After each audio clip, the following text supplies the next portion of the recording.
பாஜக தனக்கு வேண்டிய சட்ட திருத்தங்களை மசோதாக்களை எவ்வளவு துரிதமா நிறைவேற்றுறாங்க அப்படின்னு பாருங்களேன். உதாரணத்துக்கு வக்ஃப் அமெண்ட்மெண்ட் பில் எடுத்துக்கங்க. 2ஆம் தேதி மக்களவையில் விவாதம் நடந்து அது பாஸ் செய்யப்பட்டது. 3ஆம் தேதி மாநிலங்களவையில் அது நிறைவேறி பாஸ் செய்யப்பட்டது. 5ஆம் தேதி ஜனாதிபதி அதற்கு ஒப்புதல் கொடுக்கிறார்.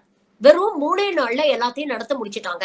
ஆனா நீட் வேண்டாம் அப்படின்னு தமிழ்நாடு சட்டமன்றத்துல தீர்மானம் நிறைவேற்றி அதை ஆளுநருக்கு அனுப்பிச்சா அவர் வருஷ கணக்குல அத கிடப்புல போட்டு வச்சிருந்தாரு. அதுக்கப்புறம் கடைசியில முடியாம அத ஜனாதிபதிக்கு அனுப்பி வச்சாரு. கிட்டத்தட்ட 2 ஆண்டுகளுக்கு அப்புறம் இன்னைக்கு அதை நிராகரிச்சு ஜனாதிபதி நமக்கு தகவல் தெரிவிச்சிருக்கிறாங்க. அப்போ இவங்களுக்கு வேண்டிய சட்டம்னா நள்ளிரவு 2 மணி வரைக்கும் கூட முழிச்சிருந்து அதை நிறைவேற்றக்கூடியவர்கள் மக்கள் நலன் சார்ந்த விஷயங்கள்ல எவ்வளவு அலட்சியமா இருக்கிறாங்க அப்படின்னு பாருங்க.